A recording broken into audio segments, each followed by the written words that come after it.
bunbuns, it's been a while since I've made a video like this, and I wanted to take the time to talk about something important. Things that have affected me, and I'm sure that has affected at least some of you. So today, I'm going to talk about depression and anxiety. I'm sorry if this ends up being boring, but sometimes you just have to talk about the hard things, so I'm going to explain my story a little bit. See, for me, I wasn't always sad and scared of the world. In fact, if you looked back, as a child, I was pretty happy despite what I had been through prior. I was content with myself, and I had people who I relied on and that I looked up to. Things were going great. But then my mother got sicker. She was always sick, but over time it got worse, and I can't explain to you what it's like to see someone you loved, someone you looked up to, go through the worst pain imaginable. My mother had breast cancer. She often cried out in pain a lot. I could explain the terrible state she was in, how bad she looked, how it destroyed me, but I can't. Not because I don't want you to have to imagine it, but because it's something I don't think I'd be able to talk about right now. As if it wasn't enough that my mother was sick, I started getting bullied. That's when things spiraled downward. I was teased about my weight, about my face, what I did, what I ate. Kids wouldn't sit next to me. I was alone. I was called horrible names, not by just my classmates, but because I called myself the names as well. Because I believed what I was called. Every day I'd wake up and not want to move. I wanted to disappear. This wasn't fair. It got so bad that I stopped going to school. I started having dark thoughts that would tear me up inside. Some of my friends at the time, not knowing about what was going on, said, "It's fine. Things will get better. You're fine." But I couldn't believe them. My own thoughts were too loud. As my mother died, I got in the worst state of my life. I was alone. My family was too sad on their own. I didn't want them to deal with my pain. So I stayed quiet. I'm going to admit that during this time I wasn't me. My head was so clouded I couldn't hear anything positive. I didn't let myself. I truly thought I didn't deserve it.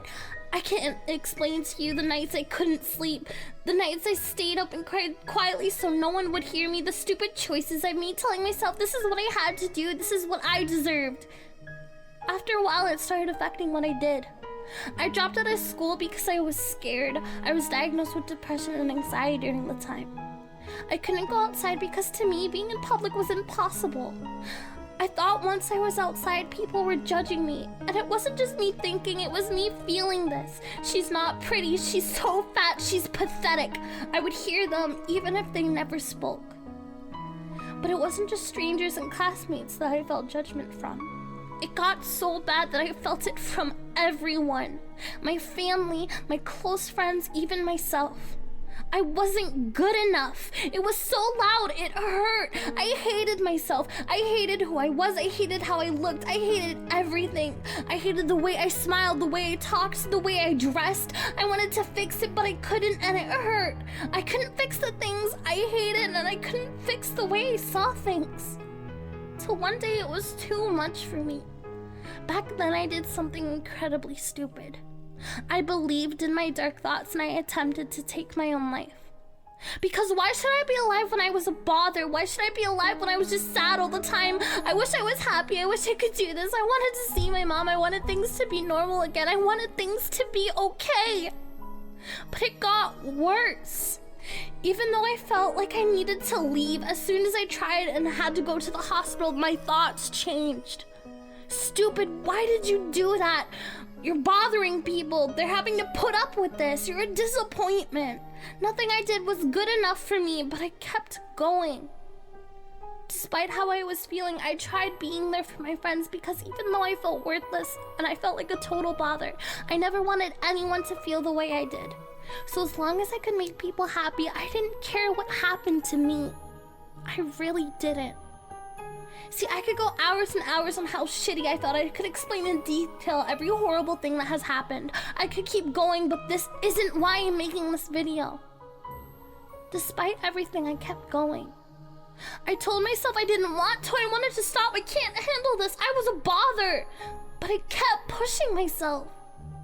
When I finally opened up to my friends and how I was feeling, I thought they'd hate me. They called me stupid. I was scared. I didn't want to tell them. Why did I tell them? I was so stupid. But I got flooded with overwhelming support. I got told by countless people that I thought I didn't matter to, that I was amazing in their eyes. I was an inspiration, I was loved, I was worth it. I cried that night again, but not from sadness. This video is explaining that it's hard. And I'm so sorry for everything that you guys have been through.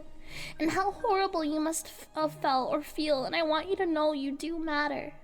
I know you think and feel like you don't, but you do. You're still here, right? Even if you didn't have a reason, I'm so proud of you for still being here despite all of this. And I'm sure one day you'll be happy again.